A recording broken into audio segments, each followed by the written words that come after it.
Oh, hello, Pablo. Nice to see you. Hi, Cremona. Simon. Okay, that's going to be a test for me. Every time Simon turns up, I feel like I'm in school passing a test exam. See, I already started to mumble a little bit.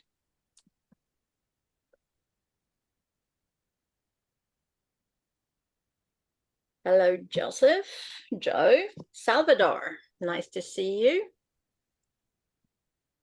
Hello. Hello, David.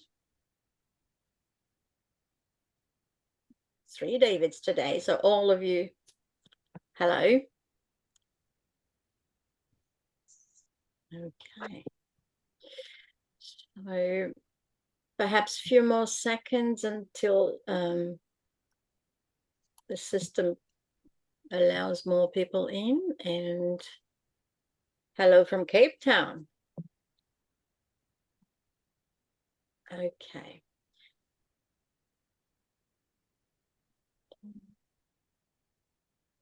Well, okay. So let's get started. Hello, dear fellow panelists and dear participants, and welcome to our second 2023 Insight Sustainability webinar series of the DRBF Region 2, Sustainability in Long-Term Projects through Proactive Management of Disagreement and Disputes with Annette Kavalev from Finland and Barry Allen Tozer from Australia. I am Georgiana Takuc, President-elect of the DRBF Board of Directors Region 2, and I am your host for today. For those new to DRBF, the Dispute Resolution Board Foundation was established in 1996 by the creators of the dispute board process with a mission to develop dispute avoidance and effective resolution for construction projects. Today, the association has over 1,200 members in over 70 countries. And as the dispute board process has expanded worldwide and is now used on a wide variety of projects and long-term contracts of many types and sizes, the DRBF develops best practices and offers training and educational resources for project owners, contractors, and DB practitioners. And it partners with other industry organizations to adapt the dispute board process to new sectors. It may be of interest to note that DRBF is publishing a guide to best practices and procedures, the Dispute Board Manual, which is now available in English, French, Spanish, and Portuguese. Back to our topic, sustainability, or the ability to maintain and support a process over time, and how it is achieved in those really long-term projects. And I mean 20, 50, or as Annette or Barry will tell you today, even 100-year term project. And now, let me introduce to you our speakers. Annette Kavalev is a Finnish lawyer with her own firm, Kavalev Consulting. For over 35 years, she has been actively involved in large-scale energy projects as in-house counsel, project finance director, and external senior consultant. Her tasks have included mergers and acquisitions in the Nordic power sector, project financed energy projects in the UK and Southeast Asia, as well as involvement as counsel for the 5th nuclear project in Finland. From 2002 onwards, she has also acted as sole arbitrator in several disputes under the arbitration rules of the Finland Arbitration Institute. In addition, she assists her clients in dispute resolution, in dispute boards, and arbitrations. She actively promotes dispute avoidance and means to proactively resolve disagreements. She's a member of the Dispute Resolution Board Foundation, International Bar Association, the International Construction Project Group, and the International Nuclear Lawyers Association, the Finland branch. She has also participated in the Finland Arbitration Institute Academy. Barry Tozer is an Australian registered adjudicator and a FIDIC certified adjudicator, a chartered arbitrator, and a chartered engineer, but also an independent dispute resolution professional and a consulting construction engineer. He's the owner of Tozer and Associates, and he has a specialist role in this business in dispute avoidance as a subject expert, facilitator, mediator, and conciliator, and also in dispute resolution as a valuer, GC21, adjudicator on the Security of Payment Acts, expert determiner, and arbitrator. His extensive experience, he has over 16 appointments as a dispute board member in Australia and overseas, has included use of these various methodologies for dispute avoidance and dispute resolution. He's a fellow of the Institute of Engineers Australia and of the Institution of Civil Engineers UK, of the American Society of Civil Engineers, but he's also a fellow of Resolution Institute and Chartered Institute of Arbitrators, and a member of the Dispute Resolution Board Foundation since 2003, and the treasurer of the Region 3 of DRBF. And now I would like to invite Annette to walk us through her presentation. And if you allow me for a second, I will turn it on. Annette, if you please. Thank you, Georgiana, and good afternoon, evening, morning as applicable from Finland, northeastern part of European Union. I'm delighted to be able to speak here on this important occasion. Could you, Georgiana, please put the introduction slide? Thank you. The subject matter we have at hand, and it's good there are 3 different sessions. Webinars on the subject is very wide. From our point of view, I take it as a given starting point that a long-term infrastructure project must sustain. Usually it's too big and too costly to fail, is the starting point. Hence, the contract framework must meet this objective and have a project focus. The World CC poll in 2020, in my view, summarizes well what is required from the partners of this kind of project. I quote, "Negotiation is now a life cycle activity, not simply reaching agreement, but maintaining agreement. The investment to fix this is minor compared with the potential gain." Now, the topic of today focuses on how proactive management of disagreements and disputes can support in achieving successful completion of a large project. And I'm honored to be accompanied by Barry Tozer, who has immense expertise in this field from many dispute boards. Next slide, please. First, I promised to say some words about regulatory aspects on sustainability. And the list could be, of course, longer, and I'm not expert in all these fields, but I will start off with listing some aspects which are not only in the hands of the partners, but external bodies. This is because they may have a bearing on the contractual relationship and need to be taken into account in the contractual provisions or framework. First, the location of the project. The country where the project is planned may present risks, as we have seen with Western infrastructure projects in Russia. But it may also mean opportunities, which have, for example, been the case with tax havens, formerly in China, for example. There were many power projects benefiting from tax benefits.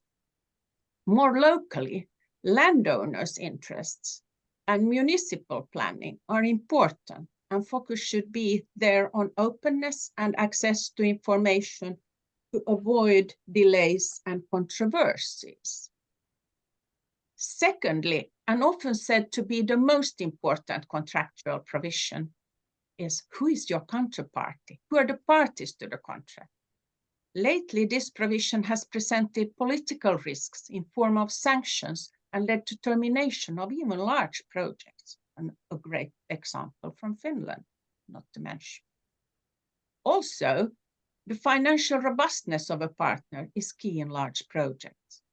Naturally, it is difficult to predict decades in advance, but my guess is that we will see more caution in partner selection in the future. Third, and no doubt the most important aspect, one of the most important aspects, is obtaining the required environmental licenses. Without going into details on this subject matter, meriting seminars of its own, one can see a time aspect. For example, with appeals delaying or leading to abandonment of a project. We have examples of that in Finland. And also maybe changing licensing conditions over time. Obtaining the required licenses will oftentimes be a recommended precondition for coming into force of a project contract. We all know the long period in planning a project is already costly before we are there with the license obtained. Fourth, safety-related licenses is the foundation for projects I have been involved in the nuclear power plants. We have seen decades of steps towards achieving the first political acceptance. Then approval of the design and testing of vital safety equipment. Licensing requirements are also intertwined into the scope of a large project, often. 5. In the two last mentioned, cooperation with the authorities in providing and explaining information is necessary and will require efforts from both owners and supplier to produce the required documentation. Many projects have stumbled on this block. The authorities, of course, always maintain arm's length and act according to their regulation. 6, there may be a risk for cancellation of an environmental or safety permit for that sake. And many permits and licenses are for a limited period of time. Not necessarily for the 60 years we're planning, for example, in the nuclear sector, and Barry has even longer projects than that. The project owners must therefore be aware of and cater for this risk. And the 7th point comes along with this life cycle management with partners, backup partners, etc., is required when we talk about projects with a lifespan of 60 years or more. For example, licensing support when permits and licenses come to an end is important. Next slide, please. This picture is of a project finance power project also. It's not a nuclear power plant, which is behind this slide. But in a way, I wanted to have it with us here because it illustrates the complexity of the contractual environment. In project finance projects, the main contract must work back to back. And there are even more, it should be in the pictures, all the sub-suppliers behind, etc. Otherwise, the revenues is not secured and there may not be any financing of the project. The core here is the fuel in and the electricity out. But to achieve that, the other pieces in the jigsaw must be in place. The plant must be planned and constructed, obtain the licenses, insurance cover, operation and maintenance contract, investor funds and financing, where, of course, the gearing will be a factor of the risk distribution to the project company. Further and importantly, peace must be kept in the project because any delay or abandonment, revocal of licenses may cause the project even to fail, at least cause big difficulties, as there are many examples of. Next slide, please. Here I have listed some points concerning the contractual framework for sustainability. As we understand from the previous slide, risk allocation and contract balance are key. A risk should usually and naturally be carried by the party who is best placed to mitigate it. It's also important to cater for the fact that disagreements no doubt will arise. This is sometimes very difficult, at least in Finland, for engineers to grasp, because we are friends.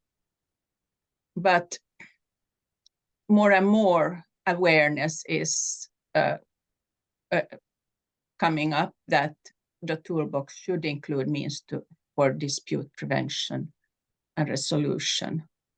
Actually, in the power project behind the previous slide, was actually a gas-fired power plant in Humberside in UK we were working with in the 90s.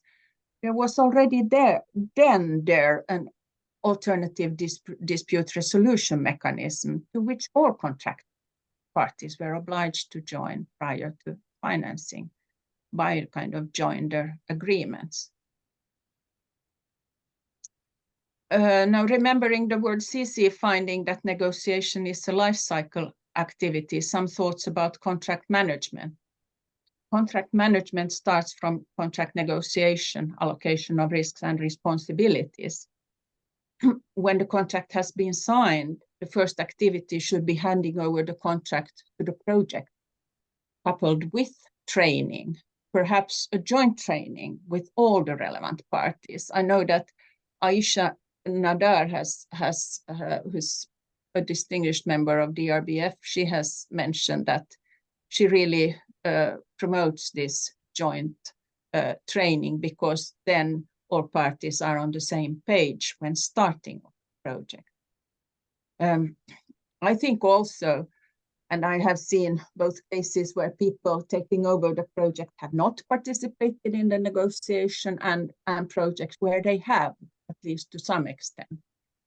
And the latter is, of course, very much advisable in my view, because giving a complicated contract structure to be explored by a fresh team is risky from many points of view. Further, the contract sets the framework for detailed contract management activities. For example, risk management can also be joint, at least partly, information exchange, electronically, joint data banks, etc., change management, handling of claims, etc. These detailed procedures based on a contract may be helpful for the people in implementing the project. They may not have the main body of the contract always at hand, but need practical guidelines with templates, etc., which can all this can be electronic and AI assisted. I think that's the case more and more. Again, in a long-term project, joint management activities are key for maintaining the relationship between the parties of these project meetings. There are steering groups. We've seen war rooms for joint resolution of issues. All these can vaccinate the partners against resorting to dispute escalation. And then the topic of today, more a dispute resolution framework should be installed upfront, and of course tailored to the needs and size of the project. It need not always be a five-member board. It can be a neutral person if it's a small project which goes on for a long period of time. As noted before and visible from DRBF statistics, dispute board handling has numerous advantages and is very cost-effective compared with, for example, arbitration. I think the cost generally ballpark is 1/10 of what an arbitration would cost. In long-term projects, a standing dispute board, in my view, is advisable, because project knowledge is key to be able to facilitate amicable solutions and also to quickly respond to project needs in case of disputes. Next, please. I've then made a known slide called considerations that go beyond legal claims. I don't know if the heading is so good, but that collects some considerations which, in my view, are important when contemplating to escalate a disagreement or go forward with a dispute. For example, in some cases, it may be tempting to represent to our peers that now we have a great case, we're going to win this or that. But at that point in time, it's important not to get away, carried away, so to say. Just a couple of examples I've listed. How does a potential case fit in with our business strategy and governance, ESG, for example? Will it lead to good or bad will? How is it viewed by the society? One important consideration often in energy projects is that we need to consider how much we need our counterparty in the future. Is it vital for long-term goals? For example, maintenance, dependency on the supplier, etc., is an important consideration. If we start a dispute, what does it take from our management, our project people? Time, resources away from more important work, costs, and also dissatisfaction among the people, because I've seen many, for example, engineers, they are not happy to be witnesses or to have to divert their work to, in their view, secondary, and no doubt secondary from the work from the project point of view. And that may lead even to that they are voting with their feet. Then another consideration is what would the shareholders, financials, and other think about the dispute? Is it, and finally, is it really worth it? The value are argued over. What is the, so to say, ballpark of that compared to the costs which it may cause the parties? Next slide, please, Georgiana. This is actually a slide I have shown and before, and it is reproduced with permission from a reaction, an article, Reaction to Proactive Action, Dispute Prevention Processes in Business Agreements by Jim Groton, and Helena Hapio.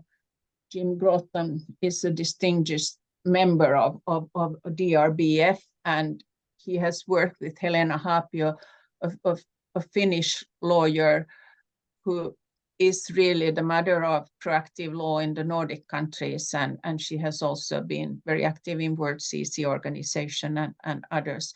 And we had a serious dispute boards in the Nordics last year, and I think that material may be on DRBF's website, and there this picture was shown, and I let you have a look at it for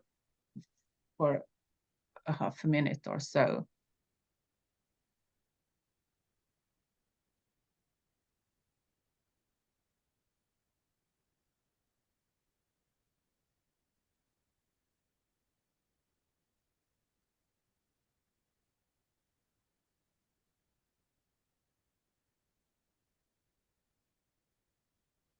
You see the ladder going up there, and when going higher up, there is an arrow saying that going towards litigation and arbitration is escalating hostility, cost, and time to achieve resolution. And in my view, for the sustainability of a long-term project, I think that as long as we manage to stay at the 2 or 3 first steps, the project focus can still be kept. But when we move upwards the ladder, legal opinions, other teams start to take over. and it becomes more and more difficult to find common ground and to put the project first, so to say. The project focus may become diverted and we and you camps are established. Thereafter, it will be very hard to move back downwards the ladder. This is possible, and I have experience of that. It has been done, but at great effort, and obviously only after settlement of the disputes at hand. From the mentioned authors, Hapio and Groton report, I just want here just to quote and read what is important for mutual trust building and positive commitment in a project. First, each party will assist in the other's performance. Secondly, each will avoid hindering the other's performance. 3, each will proceed to fulfill its obligations diligently. And 4, each will cooperate in the common endeavor of the contract. And these, one could say, almost principles are very much a foundation, I think, of good faith and fair dealing, as we say in the Nordic countries, duty of loyalty, which no doubt is more important in a long-term project than in short-term projects, where it, of course, also is important, not to say anything else. I think also, for example, the UNIDROIT 2016 principles for long-term contracts are in line with these principles. Okay, sorry, am I taking up too much time now? Perhaps we could, Georgiana, move.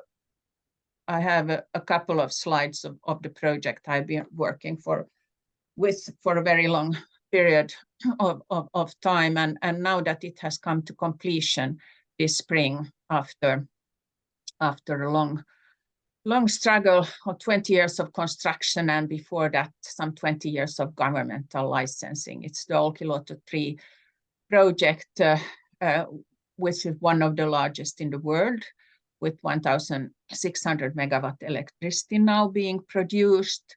And it came very timely that Finland has used to import electricity from Russia. That has now obviously come to a halt after the war with Ukraine. So we are more self-sufficient now in our electricity supply. And one can note that almost more than 90% of the electricity produced in Finland now is emission-free. The plant, OL3, was delivered by a consortium of French Areva and German Siemens, and it's a European pressurized water reactor. As noted, also publicly, the project has suffered from severe delays and also disputes, and has required a lot of cooperation, which now is good. And SISU, which I mentioned because it's a Finnish concept describing our national character of kind of stoic determination, grit, resilience, and perhaps stubbornness. This was accomplished and came into takeover in April this year. Another project on the same site, I mean, need to mention that Olkiluoto 3, there are Olkiluoto 1 and 2 as well, and these all together is 3,400 megawatt electricity production, which accounts for approximately 30% of the Finnish electricity demand. On the same or adjacently, there is another truly even much longer term project than the 60 years OL3 is planned to operate. It is the final repository of nuclear fuel. It is the first in the world becoming operational in the mid-20s. Also in Sweden, there is a similar project. It's put half a kilometer into the Finnish bedrock the spent nuclear fuel. So we're taking care of it by ourselves. Then next slide, which I'm going to finish with, is just a picture of the plant with the web link if you want to familiarize with this project. Thank you very much. Happy to answer any questions you may have later, or I thank you for your attention. I would like to go ahead with the next slide, please. Oh, the next presentation, and then we'll take questions for both of you, if that's okay with everybody. I see quite a bit of activity in the chat and in Q&A. So, Barry, if you please get ready. Here we are. Well, next slide, please, Georgiana.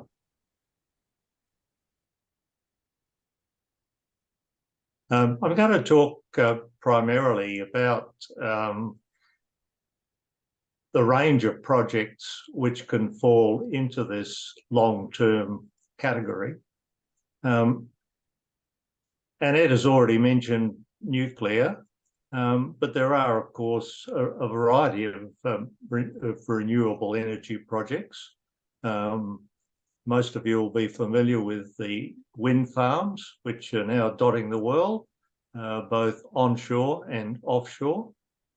In Australia, we have a lot of photovoltaic arrays, panels, and of course there are other long-term infrastructure projects. We have a couple of pumped hydro projects in Australia. New Zealand has and Europe has geothermal projects as well. So, and most of these projects have lives of somewhere of the order of 60 to even 100 years design life, and are intended to be productive for that period of time.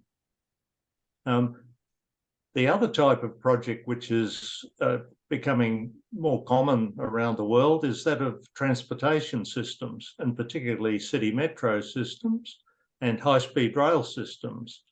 Now, each of those is also intended to be long-term infrastructure.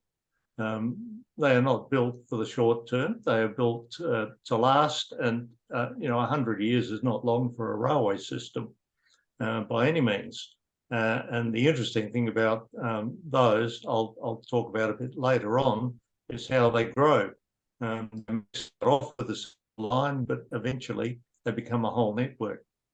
It's similar with toll roads and toll bridges and tunnels.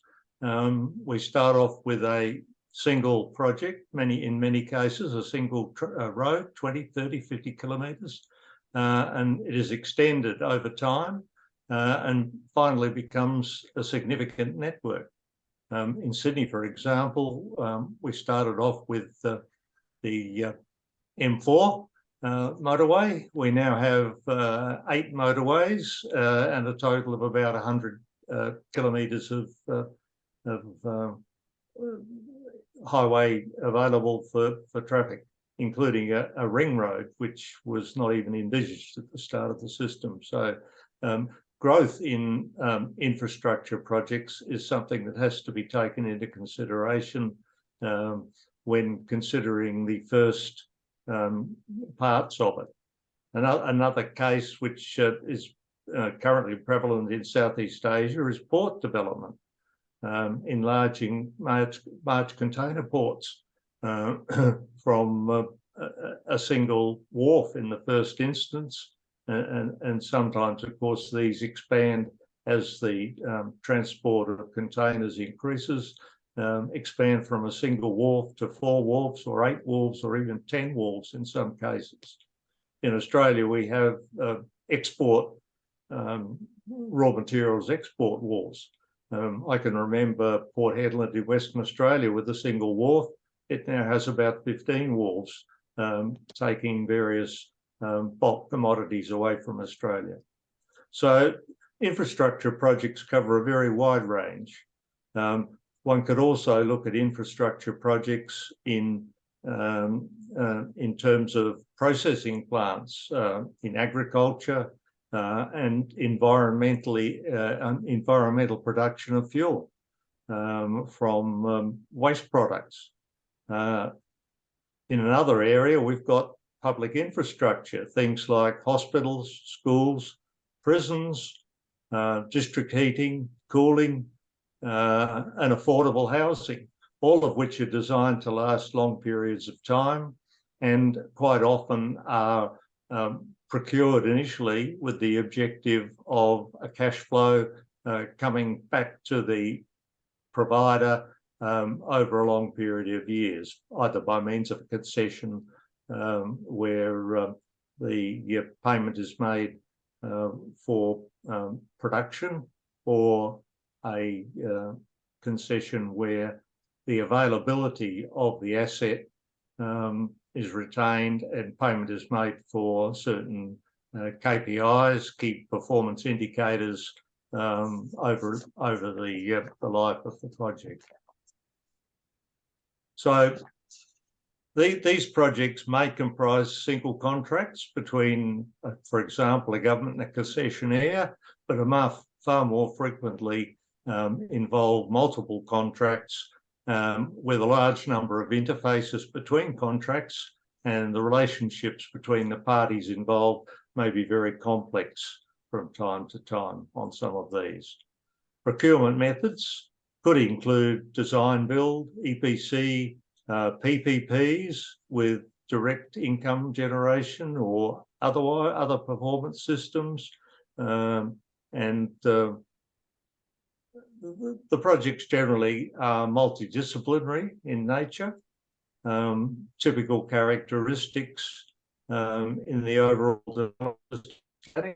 They are building stages. They are modified to suit the owner or government requirements. And of course, over a period of time, refurbishment, replacement of equipment, and so on is required. For example, mechanical operating systems are subject to wear and tear and require regular maintenance, but they also require refurbishment after 15, 20 years, or even replacement at those sort of intervals. Particularly in dealing with electrical or electronic systems, obsolescence becomes a factor, and replacements are often required because the initial installation is no longer supported by the manufacturers of the equipment, and it needs to be upgraded to meet the current standards and current requirements. More frequent refurbishments may be required in infrastructure which has high utilisation. For example, railway carriages, perhaps you may not be aware, require complete refurbishment every 20 to 25 years. And quite often, midway between that, there is what's known as a refresh of the interiors, so that they have a fresh look to passengers, and of course that potentially increases patronage when you've got something that looks nice and new. So, and it's unlikely in the case of most infrastructure that there won't be some intention on the part of the owner to expand or extend the project over a period of time.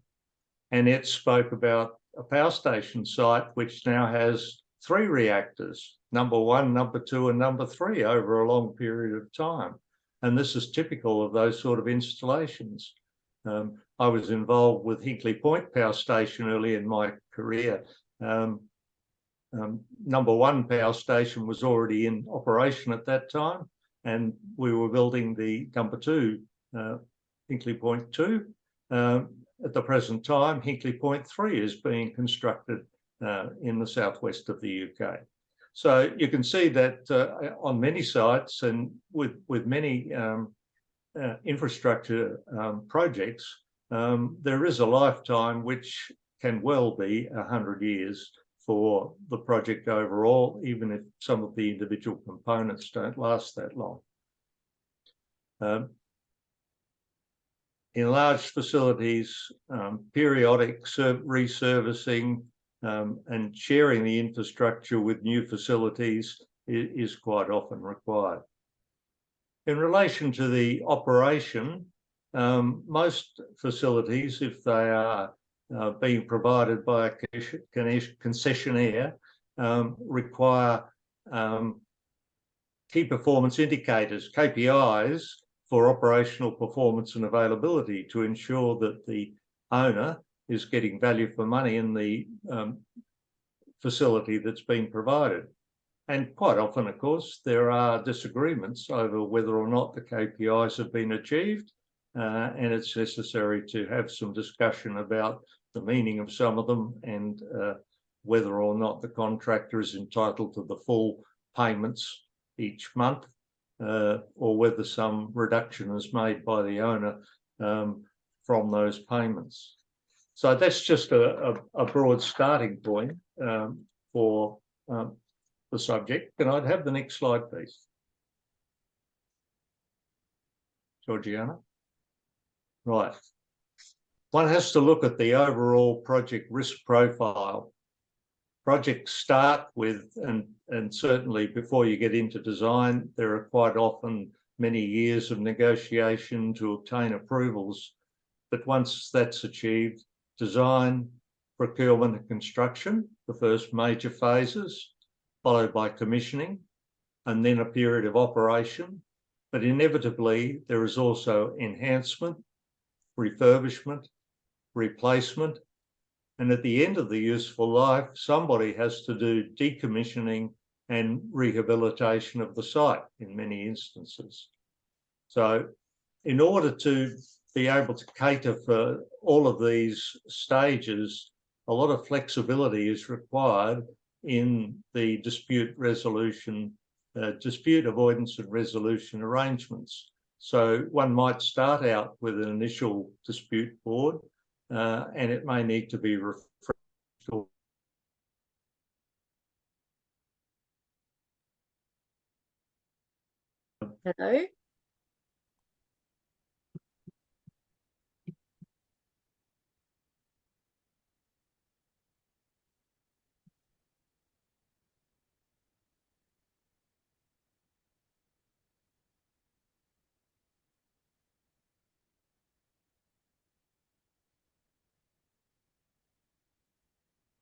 Hello?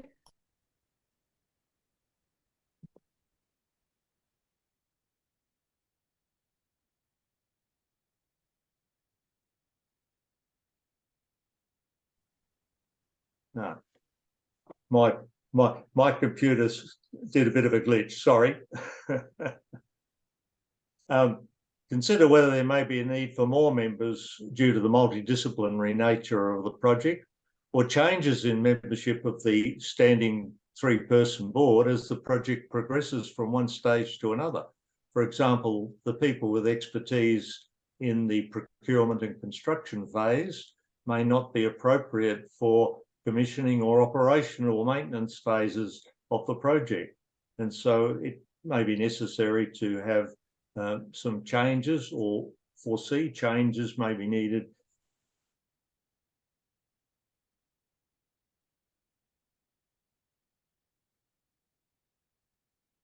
to operation and maintenance phases.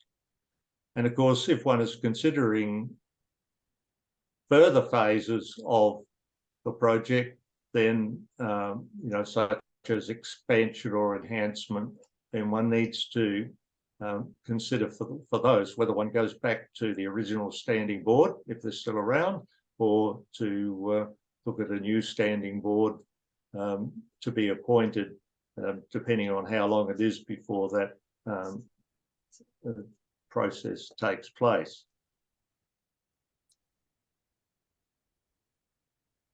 In selecting any dispute board, of course, one has to ensure that the skills that are required for understanding of the project and the way in which it's being conducted are available within the dispute board membership. Now, when one considers appointing dispute board members, the parties themselves will each want to appoint one member as the standard process, and the third member is generally appointed by those two first members. Now, you might think that appointing a third member or appointing a chairman is a pretty straightforward process, but in order to get the appropriate mix of skills required, it may be necessary for the first two members to give a lot of consideration to the balance of skills which they possess and those in which they may be deficient in terms of producing a comprehensive board which is capable of dealing with all the issues that are likely to arise on the project. The next consideration might be the duration for which the dispute board is impaneled in the initial instance, considering the changing roles. Quite often at the end of the construction period, there will be a defects liability period, and the standing board which has been in place during the construction period will generally go through to the end of the defects liability period. But after that, it may be necessary to appoint a different board, and perhaps a one-person board may well be adequate for dealing with the operation and maintenance phase. However, if there are ongoing plans for extension, then some thought needs to be given to how a new board might be impaneled to deal with the new construction phase or the enhancement which is to follow from the initial stages. So one needs to look at durations, whether a standing board is needed, whether the one-person standing board would be appropriate, or whether perhaps an ad hoc board could be impaneled. The difficulty of that, of course, is that you don't retain the ongoing knowledge of the dispute board members. Question then is whether a dispute board is required for later asset renewal or enhancement, or a dispute board is required even later when the project is finished and decommissioning and rehabilitation is required. I was reminded of that only today, where we have currently people dealing with a contract, and the discussion is over handing over the site from one contractor to another. And the contractor who is operating there at the moment has a large amount of temporary works, which they would like to leave behind for the next contractor to deal with. But of course, they're of no use to the next contractor either. So the responsibility of the current contractor is most likely to remove those unrequired temporary works before they hand over the project. So you can see that there are always going to be issues at any stage in the process. Next slide, please. I'd like to just sort of indicate briefly how in a metro rail network this sort of thing occurs. And I've already made some mention of the life cycle cost of a metro. We have initially the capital works, which typically takes 5 years, may take longer depending on the magnitude and the staging. We then have an operating and maintenance contract, which is probably a 10-year concession with options for renewal for operation and maintenance. By that time, you'll find that the owners, the government or the state entity who's responsible for providing metro services, needs to expand the network. And so they need additional capital works. Now, they may undertake them themselves, or they may ask the concessionaire to undertake additional work.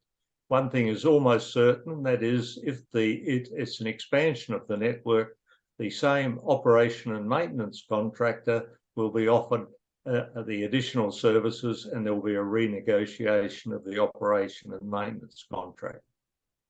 Capacity upgrading of systems is an ongoing fact in relation to these sort of systems. As cities grow, as population expands, and it is not unusual for enhanced services. Instead of having one train every 5 minutes, the interval between them gets down to 2 minutes, and the concessionaire has to double the amount of rolling stock in order to cope with the increased intensity of the training. I've already mentioned rolling stock refurbishment. It doesn't last forever. It needs to be replaced or refurbished at about 25-year intervals. Who's going to pay for that?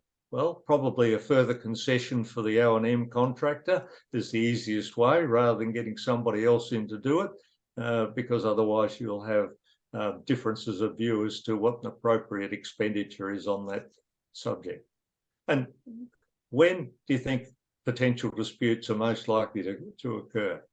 In my extensive experience of this type of work, railway work, disputes can occur at any time.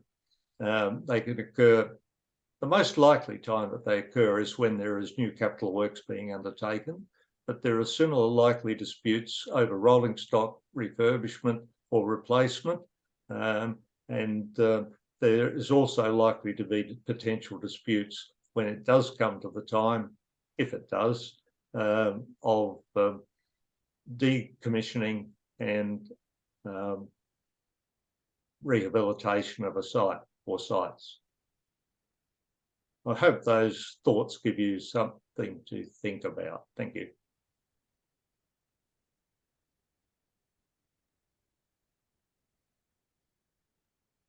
Thank you, Annette, and thank you, Barry, for this.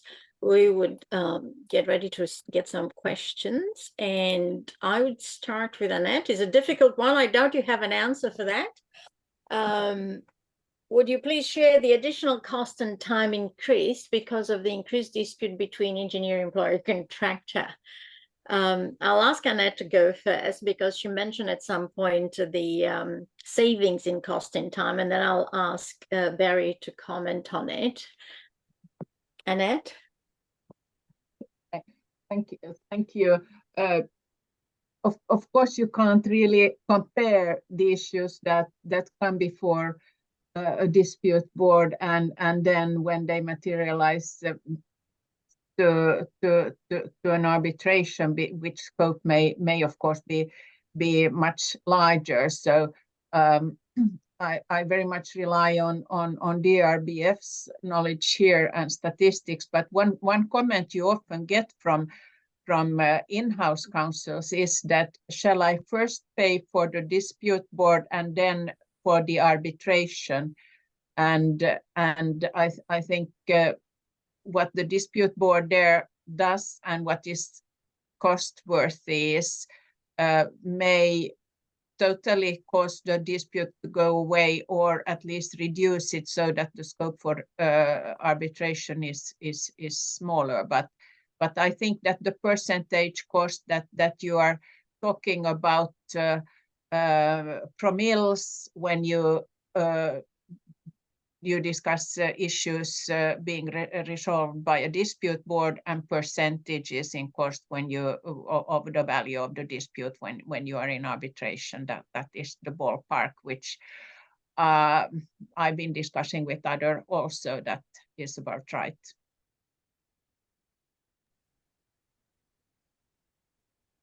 Welcome back, Barry. We were losing you. Barry, yes, your turn. I'm having a little bit of trouble with the connection at the moment. It's prime time in the USA, and Australia suffers when that occurs. Okay. Do you have any comments on the cost and time question? Do you know what this is? Yes, I do. From my own experience as a dispute board member, a lot of issues which had the potential to escalate, perhaps not to arbitration or maybe to arbitration, a lot of those things can be nipped in the bud and resolved very quickly by a dispute board. One example relating to this type of project was at the end of construction, when the facility, when the completed system was handed over to the ultimate client, and there were a series of KPIs which had to be undertaken by the contractor who was doing the operation and maintenance of the facility.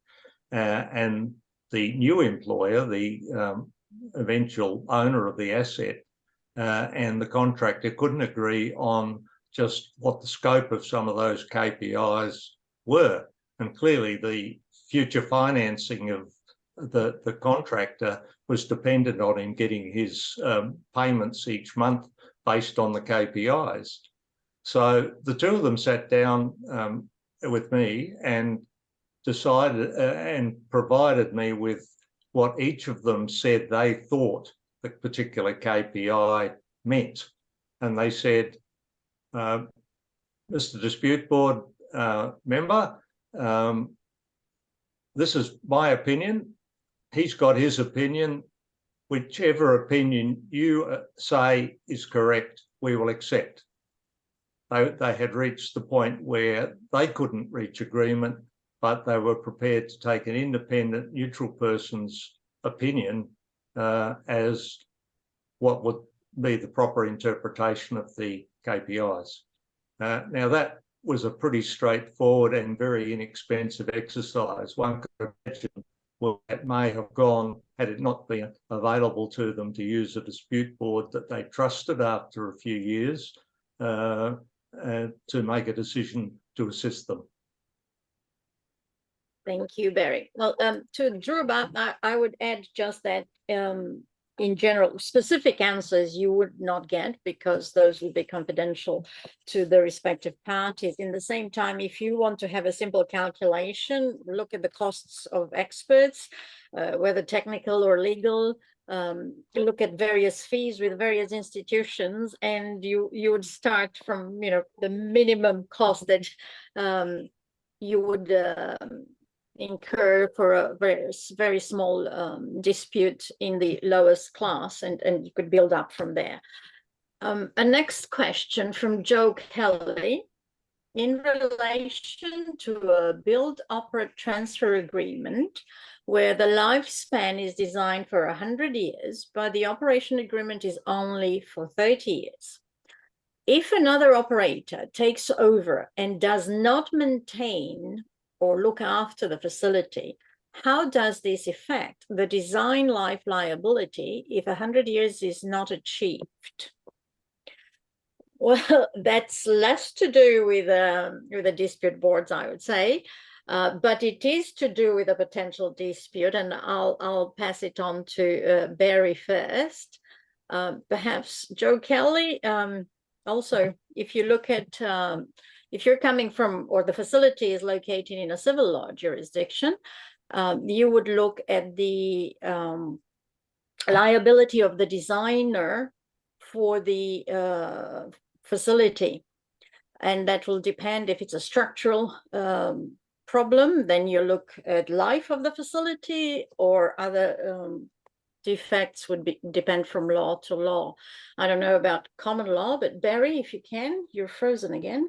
No, you're... Well, my view would be that the facility should have certain key performance indicators, KPIs, which are to be met by the incoming operator or incoming contractor who replaces the initial contractor, and that if they fail to undertake those and achieve those, then their payments would be reduced. So there's a big incentive for them to actually maintain the facility in the appropriate manner so that it does achieve its design life. And I think that's probably the best sanction that an employer or an owner's got, is to make sure that those reflect the design life that's intended. Thank you, Barry. Anna, do you want to add something, or we go to the next one? I agree totally with Barry. Just to add that suppliers of even complicated works and structures and equipment won't give the design life guarantee beyond perhaps 5 to 10 years. You may obtain that perhaps, but to put the obligation on the operator to maintain the equipment, I think is probably the best way to go. Yes. Thank you. Now, the next question from Brazil, from Luis Otavio. And I'll go again, Barry, first. Do you recommend a special background concerning sustainability for the DB members? It's an interesting question. I doubt that it would be helpful, because the variety of occasions, or the variety of circumstances in which you get yourself into as a dispute board member, probably covers most of the things that are likely to happen over the life cycle of a long-term project. I mean, the longest individual project that I've had is 8 years, and I think in that time we went through both construction and defects periods and into the operation and maintenance period. And on another project, I was involved with manufacture of rolling stock. On another project, I've been involved with communications infrastructure. And I think an experienced dispute board member can cope with pretty much the variety of issues that arise without having special training in sustainability. Okay, and that when you're a project finance director, if you would have to retain the services of a dispute board member, what would you look for if we talk about sustainability? I think you'd certainly look for someone with expertise in the particular type of project.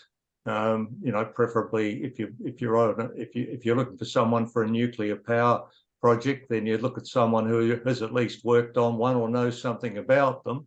They're all a bit different, but you still need some knowledge, some basic knowledge.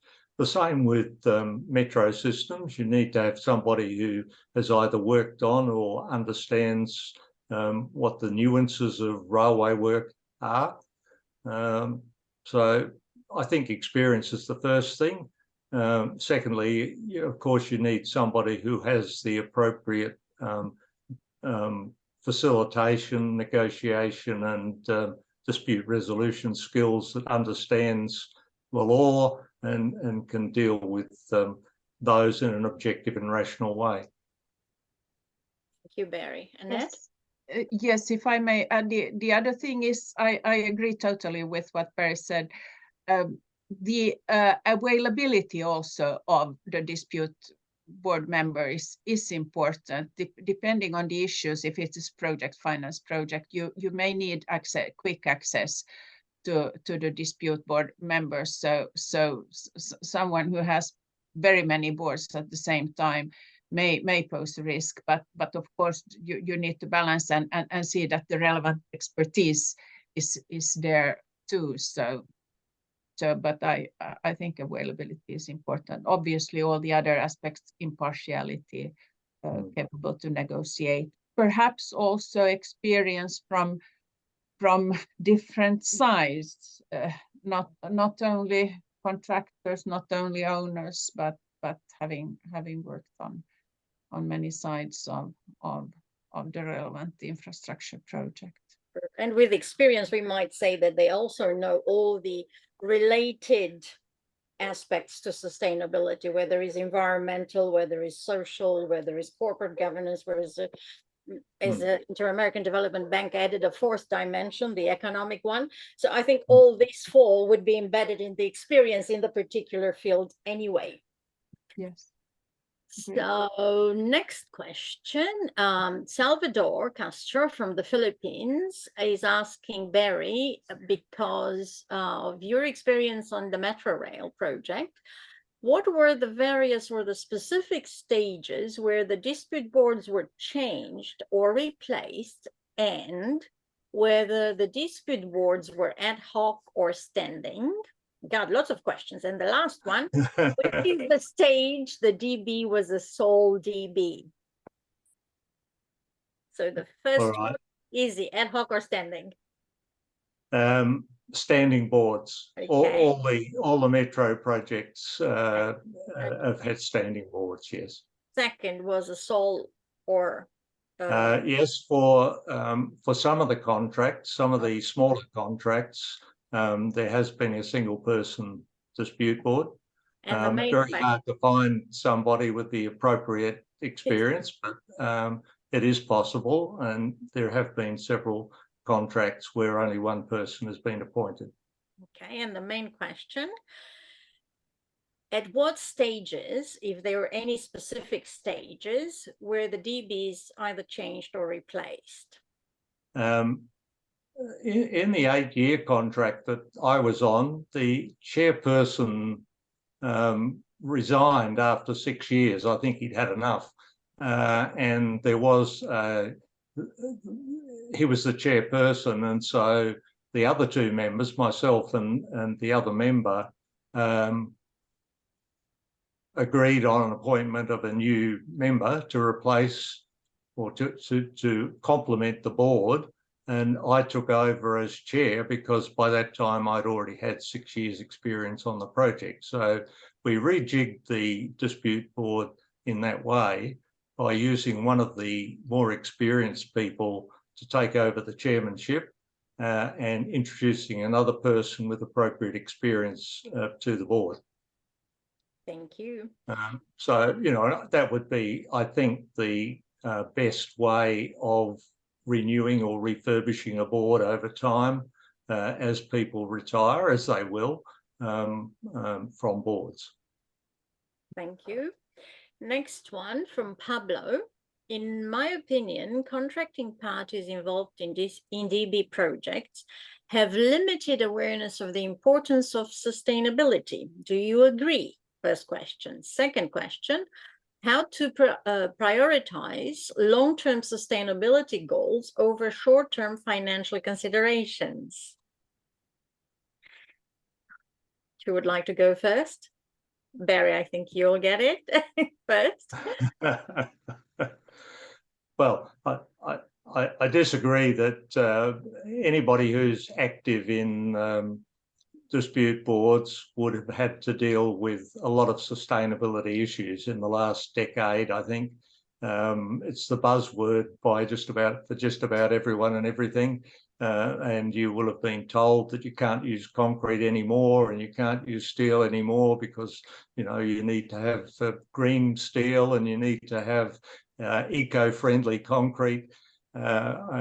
But, you know, we are, I think as an industry, the construction industry has been very practical in using waste materials, alternative materials, and most contractors are alive to potential cost savings, which are in line with sustainable objectives. So I don't see that there's a lack of knowledge. Well, most of my colleagues, I think, are well aware of the sustainability frameworks in various countries and things which have been legislated. Yes, Annette?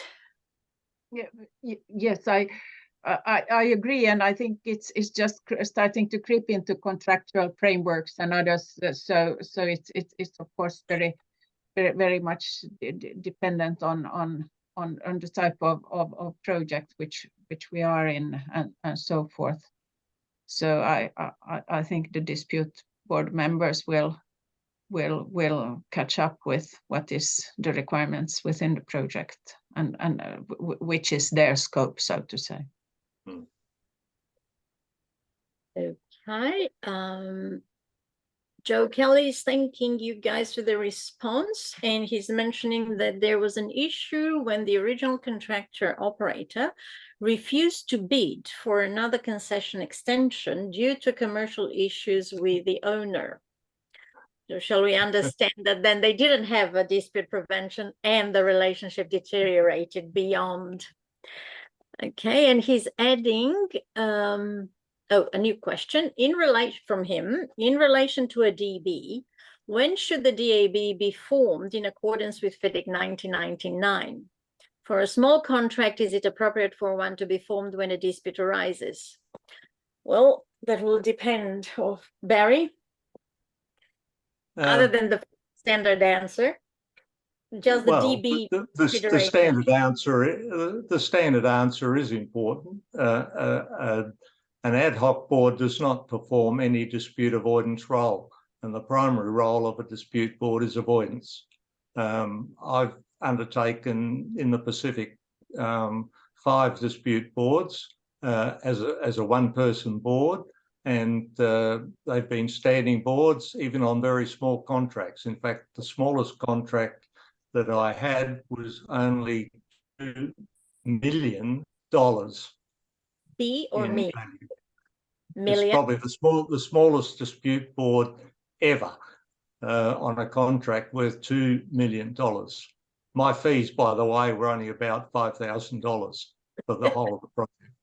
Oh, interesting, because our contracts. So I think I hold the record.